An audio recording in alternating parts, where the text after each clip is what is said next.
നമസ്കാരം. Raf talks ഫുട്ബോളിലേക്ക് ഏവർക്കും സ്വാഗതം. കഴിഞ്ഞ 9 വർഷക്കാലമായി ലിവർപൂളിന്റെ പരിശീലക സ്ഥാനത്ത് തുടരുന്ന വ്യക്തിയാണ് യൂർഗൻ ക്ലോപ്പ്. നമുക്കറിയാം, ലിവർപൂളിന് ഒരു സുവർണ കാലഘട്ടം സമ്മാനിക്കാൻ ഇദ്ദേഹത്തിന് കഴിഞ്ഞിട്ടുണ്ട്. ചാമ്പ്യൻസ് ലീഗ് കിരീടവും പ്രീമിയർ ലീഗ് കിരീടവും ഉൾപ്പെടെ നിരവധി കിരീട നേട്ടങ്ങൾ ക്ലോപ്പ് ലിവർപൂളിന് നേടിക്കൊടുത്തിട്ടുണ്ട്. പക്ഷേ ഈ സീസണോടുകൂടി അദ്ദേഹം പടിയിറങ്ങുകയാണ്.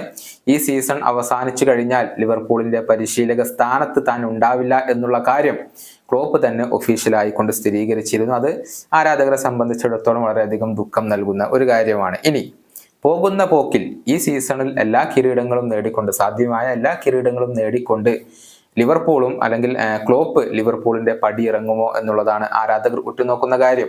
നമുക്കറിയാം, ഇന്നലെ നടന്ന കരബാവോ കപ്പ് ഫൈനലിൽ ചെൽസിയെ പരാജയപ്പെടുത്താൻ ലിവർപൂളിന് കഴിഞ്ഞിരുന്നു. മത്സരത്തിന്റെ 118ാമത്തെ മിനിറ്റിൽ വാൻഡൈക്ക് നേടിയ ഗോളായിരുന്നു ലിവർപൂളിന് വിജയവും കിരീടവും നേടിക്കൊടുത്തത്.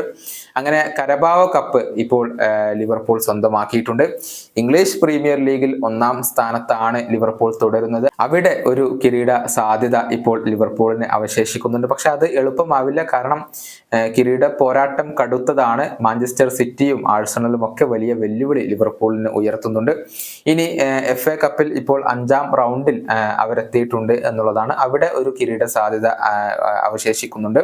അതുപോലെ തന്നെ യൂറോപ്പ ലീഗിൽ പ്രീ ക്വാർട്ടറിൽ പ്രവേശിക്കാൻ അവർക്ക് കഴിഞ്ഞിട്ടുണ്ട്. അവിടെയും കിരീട സാധ്യത അവർക്ക് അവശേഷിക്കുന്നുണ്ട്. കിരീട ഫേവറേറ്റുകളാണ്. ഇങ്ങനെ 4 കിരീടങ്ങൾ നേടാനുള്ള ഒരു അവസരം, ക്വാഡ്രപ്പിൾ നേടാനുള്ള ഒരു അവസരം ഇപ്പോൾ ലിവർപൂളിനും ക്ലോപ്പിനും ഉണ്ട് എന്നുള്ളതാണ്. കരബാവോ കപ്പ് അവർ സ്വന്തമാക്കി കഴിഞ്ഞു. ഇനി 3 കിരീട സാധ്യതകൾ ഇപ്പോഴും അവശേഷിക്കുന്നുണ്ട്. പോകുന്ന പോക്കിൽ ഈ 4 കിരീടങ്ങളും അദ്ദേഹം സ്വന്തമാക്കുമോ എന്നുള്ളതാണ് ആരാധകർ ഉറ്റുനോക്കുന്ന കാര്യം. ഈ വീഡിയോയുടെ അവസാനിപ്പിക്കുന്നു. വീണ്ടും കാണാം.